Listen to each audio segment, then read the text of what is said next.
Personne me dit, ok, tu crois que tu es différente? Me dit que, bah, mais quand même, hein, j'essaie de me battre pour ne pas porter tout et n'importe quoi et de m'exposer parce que tu m'as montré, voilà, mon corps a de la valeur et j'ai de la valeur, je n'ai pas besoin de m'exposer et tout. Elle m'a dit que, mais subtilement que en fait, peut-être tu ne t'en étais même pas rendu compte, mais regarde tel événement, tu avais porté telle robe, mais quand tu t'es assis, tu n'étais pas à l'aise parce que ta robe avait une fente et quand tu t'asseyais, ta robe exposait tes cuisses.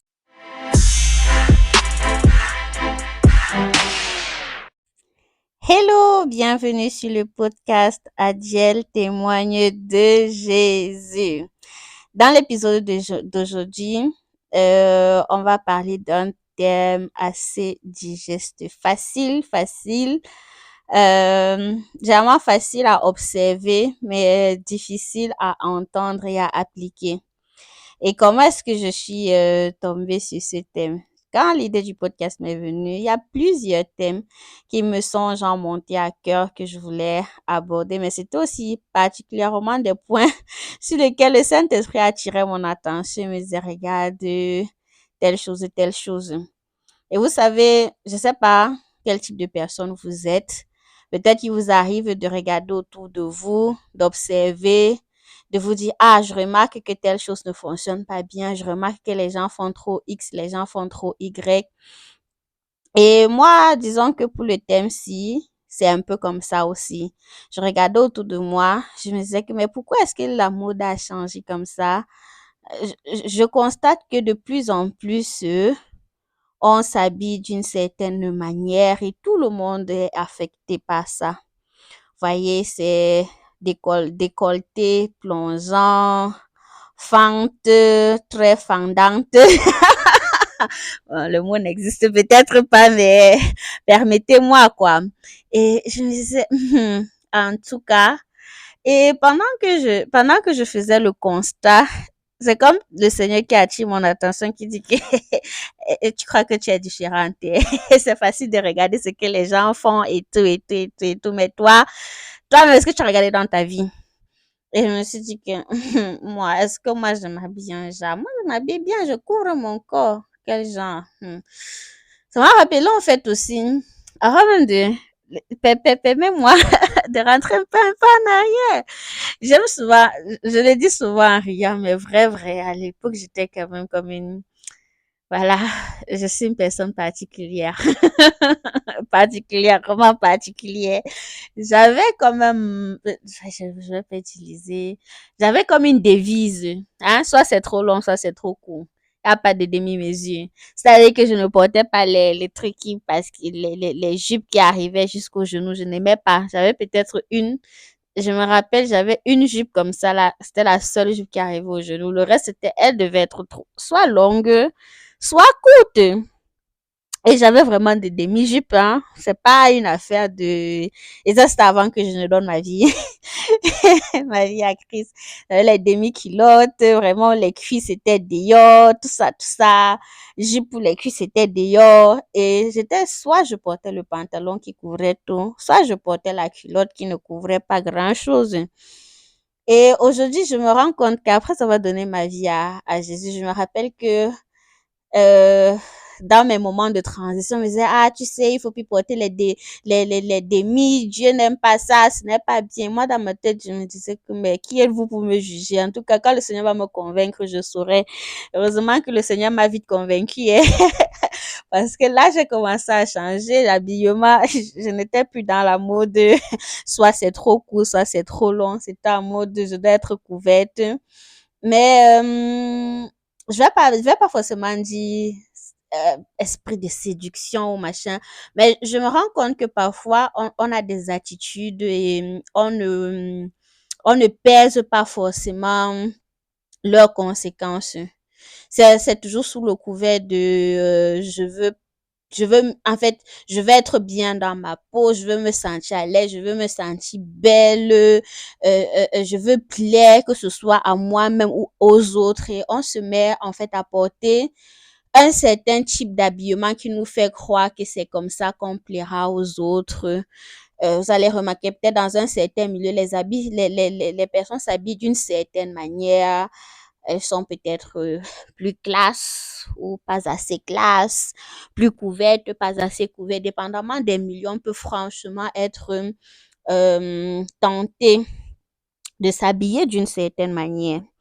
Donc, quand j'ai dit esprit de séduction, c'est que vraiment cette envie de plaire, souvent dans nos têtes, c'est juste que non, je veux plaire, je veux être à l'aise et tout, et tout, et tout, et tout.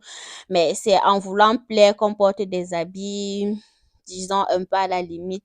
Et on se rend pas forcément compte. C'est même ça, en fait, le point, c'est qu'on ne se rend pas forcément compte que on n'est pas en train de bien faire ou on est en train de s'exposer se dit que non, tu vois, c'est la mode actuelle. Combien de personnes aiment suivre la mode? Et la mode dit quoi? La mode nous donne un peu un aperçu de comment, je vais pas dire de l'état d'esprit des gens, mais plutôt donne bref, donne une manière de faire. À chaque année, il y a c'est pas une couleur, c'est un style d'habit qui est récurrent. Et si vous observez, si nous observons bien, les habits deviennent de plus en plus moulants ou de plus en plus courts. Et pour quelqu'un de consciencieux ou bien pour quelqu'un, je dirais peut-être même quelqu'un qui va dire que non, je n'ai pas assez d'argent pour m'acheter mieux que ça, va se retrouver peut-être à porter des habits. L'habit qui est à la mode, l'habit qui est à la mode n'est pas forcément bien pour toi. C'est joli à voir peut-être parce que tout le monde porte, mais ça t'expose toi. Et ça ne t'expose pas seulement, comment dire, on va généralement, en fait, on dit de ne pas accuser les personnes parce que quand il y a une histoire de viol, de demander, ah, mais comment est-ce que tu es habillé? Je suis totalement d'accord. Mais une décision est une décision et elle peut avoir des conséquences. Ce n'est pas que quand je prends la décision, elle aura directement les conséquences, mais elle peut avoir les conséquences. Ça ne veut pas dire que quand je m'habille aussi trop bien, parce qu'il faut faire la nuance, je suis à l'abri de certaines conséquences. Mais je dirais statistiquement, plus tu es couvert et mieux c'est, mais on ne peut pas diriger, on ne peut pas contrôler le cœur des autres, que ce soit homme comme femme. Je vous assure, hommes comme femmes sont capables de violences physiques et sexuelles.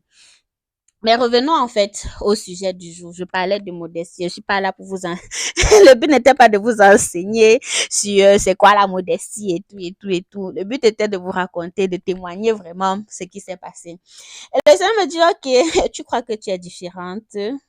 Je me dis que bon, mais quand même, hein, j'essaie de me battre pour ne pas porter tout et n'importe quoi et de m'exposer parce que tu m'as montré, voilà, mon corps a de la valeur et j'ai de la valeur. Je n'ai pas besoin de m'exposer et tout. Elle m'a dit que, mais subtilement que en fait, peut-être tu ne t'en étais même pas rendu compte, mais regarde tel événement, tu avais porté telle robe, mais quand tu t'es assis, tu n'étais pas à l'aise parce que ta robe avait une fente et quand tu t'asseyais, ta robe exposait tes cuisses. Et j'étais en mode, ah, je vois l'événement dont tu veux parler. C'est vrai quand même, mais tu as totalement raison. Parce que quand je me suis assise, je devais soit utiliser mon écharpe pour couvrir mes genoux ou mes cuisses. Je n'étais pas totalement à l'aise. Je me dis, regarde encore à tel événement, tu avais porté une robe comme ça. La robe te couvrait certes bien, mais ta poitrine, elle était exposée. Je me dis, ah, c'est vrai, Seigneur. Je ne savais pas que c'était à ce point. Mais le pire, c'est que généralement, dans certains de ces moments, je dis quand tu marches avec le Saint-Esprit, sur le moment, en fait, il te parle. Donc, sur le moment, sur les deux histoires pour la robe qui exposait les cuisses, moi-même, je n'étais pas à l'aise. Je me suis dit, la robe ci, soit je dois trouver une solution pour elle, pour être plus à l'aise, soit je ne peux plus tout simplement la porter. Dans la solution, c'est, bon, je ne vais pas dire recoudre complètement la fente, mais aujourd'hui, on a des boutons qui te permettent de refermer une fente de manière un peu stylée, tu vois. Mais je n'irai pas jusque-là. Pour moi, je crois qu'au final, l'essentiel serait de changer tout simplement tout ce qui est tout ce qui t'expose d'échanger. Tout ce qui est trop court ou tu n'es pas à l'aise, peut-être quand tu marches, parce que tu as l'impression d'être exposé. Si tu as cette impression, c'est qu'il y a quelque chose qui ne va pas. Et moi, c'est un peu ce que j'ai traversé. Ce n'est pas un enseignement, quelqu'un m'a dit, ah, tu vois, la modestie, c'est ceci. C'est vrai que j'ai eu des discussions avec des personnes des discussions qui m'ont vraiment ouvert quand même les yeux. Mais au final, plus on avance avec Dieu, plus on est sensible au Saint-Esprit et plus il va nous montrer des choses qu'on fait peut-être même sans s'en rendre compte et qui ne sont pas du tout bien. Donc, l'autre exemple, c'était la fente. Ah, la robe là, franchement. Quand le Seigneur m'a parlé, je dis, Seigneur, tu sais, quand j'achetais la robe, j'avais oublié qu'il y avait la fente. Mais je reconnais quand même qu'au niveau de la poitrine, j'aurais pu faire quelque chose. Mais le jour où je l'avais portée, je n'avais plus d'autre alternative. Est-ce que parce que tu n'as pas d'alternative, tu dois t'exposer? Heureusement que j'avais mon écharpe parce que, à un moment donné, j'ai dit que non, la fesse, là, c'est trop. Il faut qu'on couvre un peu le dessus, là. Maintenant, je me dis, parce que ça arrivait plusieurs fois, je fais plus attention aux habits que j'achète. L'essentiel, c'est de s'écouter soi-même. Quand je porte l'habit, est-ce que je suis capable de sortir avec et être à l'aise? Parce que le problème n'est pas que non, je suis capable de sortir avec. Est-ce que pendant que je vais porter l'habit là, je serai à l'aise? Ce que tu fais dans tes quatre murs, ce que je fais dans mes quatre murs n'a rien à voir avec l'histoire que je raconte parce que franchement, le Seigneur te connaît dans tous tes états. Donc, si à la maison, tu portes même entre guillemets le string, ou si tu ne portes rien du tout, ça ne va pas déranger ton Dieu, ça ne va pas déranger le Saint-Esprit. C'est quand tu portes dehors, parce qu'on se rend aussi compte que d'une certaine manière, on est une pierre d'achoppement pour les autres. Heureusement que j'ai des frères et des sœurs qui, parfois quand je dérange, attirent mon attention et ça me permet aussi de me remettre en question, de voir que, oh, la manière dont je m'habille affecte les autres, ça ne m'affecte pas juste, ça ne m'impacte pas juste, mais c'est un exemple aussi pour les autres. Et imaginons en fait que, je ne sais pas, pour une autre personne, il y a des personnes qui vous prennent en exemple. Les personnes qui vous prennent en exemple ne vous diront pas toujours qu'elles vous prennent en exemple. Quel est donc l'impact, quel est donc le message que vous voulez, qu'on veut laisser à ces personnes-là qui regardent à nous? Moi, je me dis, en tant que chrétien, je suis censée ressembler à Christ. Et Christ ne se serait pas habillé comme ça. Il se sera habillé décemment, couvert et respectueux. Je sais pas si c'est respectueux de la tradition ou respectueux du milieu dans lequel il se trouve, mais aussi respectueux du corps que le Seigneur lui a donné parce qu'il est le temple du Saint-Esprit.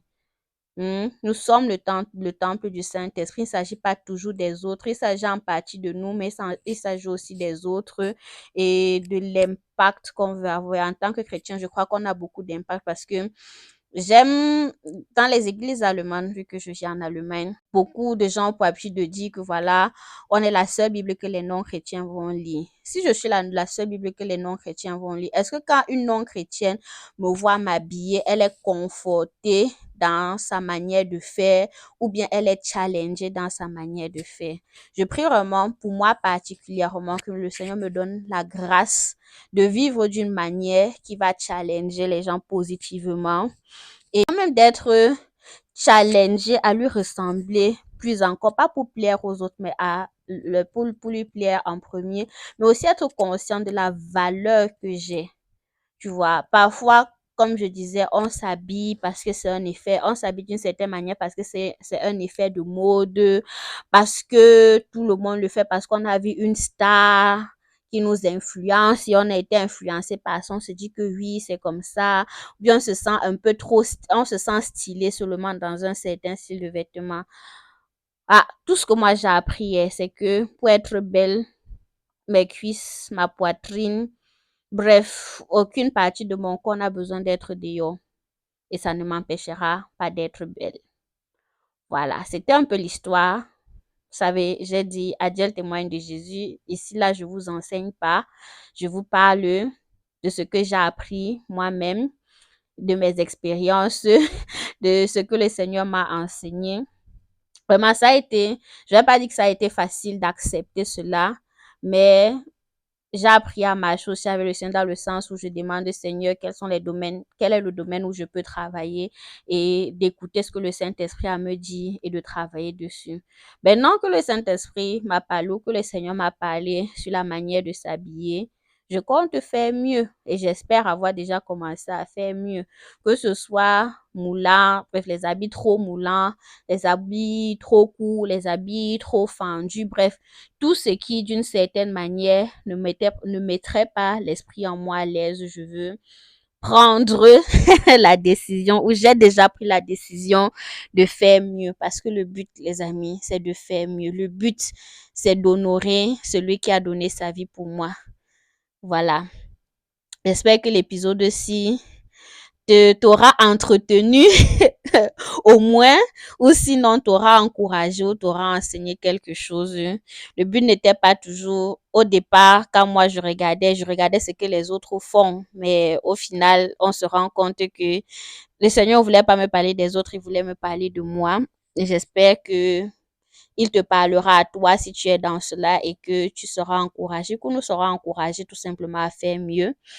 En attendant, porte-toi bien jusqu'au prochain épisode de Adiel témoigne de Jésus.